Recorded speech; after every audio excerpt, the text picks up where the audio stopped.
हरे कृष्णा, राधे राधे। आप सबका मंगल हो, कल्याण हो, आप सभी खुश रहें, निरोग रहें। आज मैं आपके समक्ष श्रीमद् भागवत गीता का सार के बारे में बात करूंगा। इससे आध्यात्मिक संदेश का परिचय मिलेगा आपको।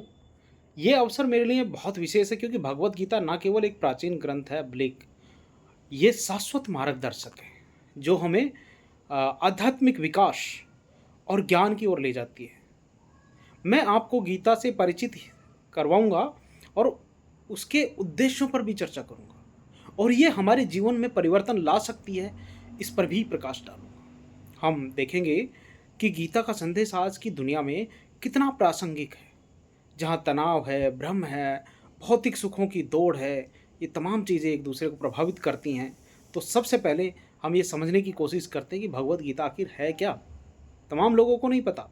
भगवत गीता, जिसे अक्सर गीता के नाम से जाना जाता है, महाभारत महाकाव्य का एक हिस्सा है और ये कुरुक्षेत्र के युद्ध क्षेत्र पर भगवान कृष्ण और अर्जुन के बीच का एक संवाद है। अर्जुन एक शक्तिशाली योद्धा थे। युद्ध के मैदान में अपने रिश्तेदारों और गुरुओं को देखकर दुविधा में पड़ गए। वे लड़ने में हिचकिचाने लगे और भगवान कृष्ण उन्हें दिव्य ज्ञान प्रदान करते हैं। गीता में 18 अध्याय और 700 श्लोक हैं जो वेदांत दर्शन का मूल प्रतिनिधित्व करते हैं। इसका उद्भव लगभग 5000 वर्ष पुराना माना जाता है, लेकिन इसका संदेश सार्वभौमिक है, शाश्वत है। स्वामी विवेकानंद ने कहा था कि गीता सभी शास्त्रों का सार है। ये पुस्तक जो हर व्यक्ति के लिए मार्गदर्शन प्रदान करती है, चाहे वो विद्यार्थी हों, व्यवसायी हों या सत्य के अन्वेषक हों, आत्मबोध की खोज में हो। श्रीमद् भागवत गीता का उद्देश्य क्या है, संक्षेप में हम इसको भी समझ लेते हैं। देखिए, मुख्य रूप से ये हमें सिखाती है कि कैसे हम अपना कर्तव्य निर्वाह करते हुए आध्यात्मिक ज्ञान को कैसे प्राप्त करें और भगवान कृष्ण जो अर्जुन को याद दिलाते हैं कि जीवन एक युद्ध क्षेत्र है जहाँ आंतरिक संघर्ष जैसे मोह है, भय है, अहंकार है, ये स्थिर कर देते हैं हमें। गीता का केंद्रीय विषय कर्म योग, भक्ति योग और ज्ञान योग और राजयोग है। ये मार्ग जो हमें आत्म साक्षात्कार, सेल्फ रियलाइजेशन की ओर लेके जाते हैं। दूसरे अध्याय के 47वें श्लोक में भगवान श्री कृष्ण अपने श्रीमुख से कहते हैं कि कर्मण्यवाधिकारस्ते माँ फलेषु कदाचन माँ कर्म फल हेतुर्भूमा तो संगोत्सव कर्मणि। अर्थात तुम्हारा अधिकार केवल कर्म करने में, फल पर नहीं है, क्योंकि कर्म करना तुम्हारे हाथ में है, लेकिन फल मिलने में तमाम सारी चीज़ें ऐसी हैं जो उसको प्रभावित करती हैं। फलों की इच्छा से कर्म मत करो कि ये मिलेगा तो उसके बाद मेरी ज़िंदगी में ये आएगा, ये आएगा। हाँ, ये है कि निष्काम भाव से कर्म करते रहो कि कोई बात नहीं, जो होगा देखा जाएगा, लेकिन मैं अपना कर्म करता रहूँगा। यह श्लोक हमें आसक्ति रहित कर्म सिखाता है, जो आधुनिक मनोविज्ञान में सजगता से मेल खाता है। और गीता का उद्देश्य है हमें जन्म मृत्यु के चक्र से मुक्त करना, मोक्ष की प्राप्ति के लिए। अब श्रीमद् भगवत गीता का आध्यात्मिक संदेश क्या है। इसका सार यह है कि हम सभी दिव्य चिंगारियां हैं। आत्मा या जीवात्मा जो परमात्मा का हिस्सा है। और दूसरे अध्याय के 20वें श्लोक में कहा गया है, न जायते म्रियते व कदाचिन्नाय भूत्वा भविता वा न भूय अजो नित्य शाश्वतोयम पुराणों न हन्यते हन्यमाने शरीरे। यानी कि आत्मा ना जन्म लेती है और ना ही मरती है, ये शाश्वत है, अजन्मी है और अविनाशी है। शरीर नष्ट होता है लेकिन आत्मा अजर है, अमर है, अविनाशी है। ये संदेश हमें मृत्यु के भय से मुक्त करता है और जीवन को सार्थक बनाता है। आध्यात्मिक विकास के लिए गीता आत्मसंयम, क्षमता और भक्ति पर जोर देती है। क्षमता का अर्थ सफलता और असफलता में समान रहना। 5वें अध्याय के 14वें श्लोक में समय शत्रु च मित्रे च तथा मानयो शीतोषण सुख दुखेषु समय संग विवर्जित है। यानी कि जो शत्रु और मित्र में समान और अपमान की स्थिति में भी समान रहे, ठंड और गर्मी में भी समान रहे, सुख और दुख में भी समान रहे, वही ज्ञानी है।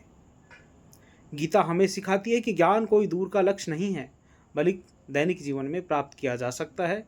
कृष्ण योगी का वर्णन करते हैं और कहते हैं कि जो स्थिर मन वाला है वही योगी है।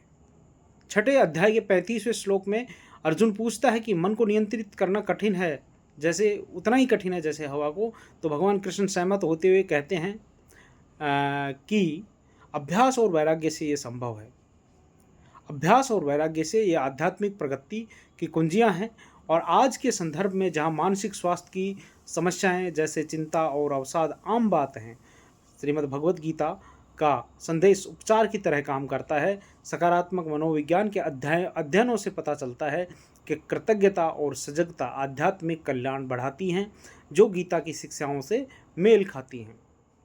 अब हम बात करते हैं कि अब गीता के प्रमुख मार्ग कौन कौन से हैं आध्यात्मिक विकास के लिए। तो पहला है कर्म योग, निस्वार्थ कर्म का मार्ग। भगवान श्री कृष्ण अपने श्रीमुख से कहते हैं कि कार्य को पूजा बनाओ, वर्क इज वर्शिप। और तीसरे अध्याय के 9वें श्लोक में कहते हैं यज्ञार्थ कर्मणोन अन्यत्र लोकोऽयं कर्म बंधनः तदर्थम कर्मम कौन्तेय मुक्त संघम समाचर। यानी कि यज्ञ के लिए कर्म करो या अपने कार्य को यज्ञ की तरह करो, अन्यथा कर्म बंधन बन जाता है।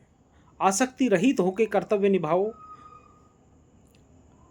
और दूसरा है भक्ति योग, भक्ति का मार्ग।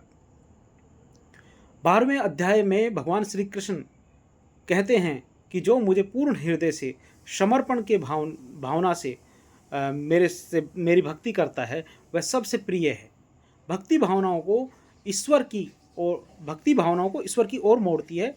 इसके बाद है तीसरा यानी ज्ञान योग, ज्ञान का मार्ग। वास्तविक और अवास्तविकता के बीच भेद करो। चौथे अध्याय के 34वें श्लोक में तद्विद्धि प्रणिपातेन परिप्रश्नेन सेवया उपदेक्षन्ति ते ज्ञानम ज्ञानिनस्त तत्दर्शिन। यानी कि गुरु से सीखो। समर्पण, प्रश्न और सेवा करके अंत में राजयोग, ध्यान का मार्ग, जैसा पतंजलि योग सूत्रों में कहा है, लेकिन गीता में एकीकृत रूप से कहा है इसको कि गीता का संदेश ज्ञान के लिए समावेशी है। ये जाति, संप्रदाय और लिंग के भेद से परे है।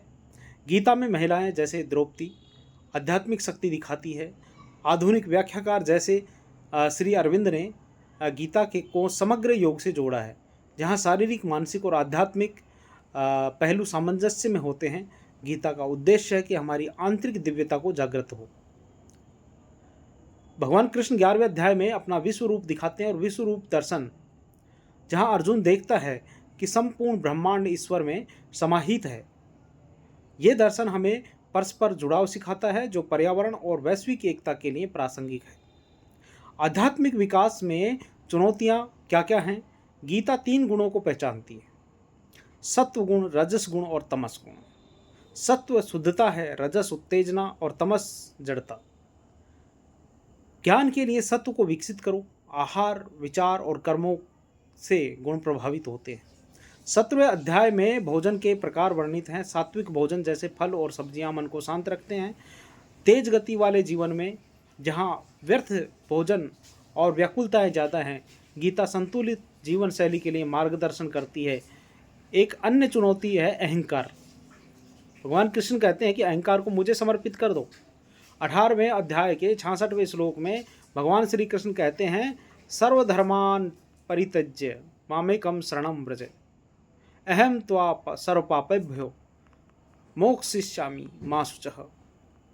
यानी कि सभी धर्मों को त्याग कर केवल मेरा ही स्मरण करो, मेरी ही शरण में आओ, मैं तुम्हें सभी पापों से मुक्त कर दूंगा।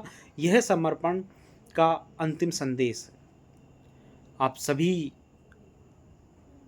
में चेतना विकसित हो, सब में क्षमता विकसित हो, सभी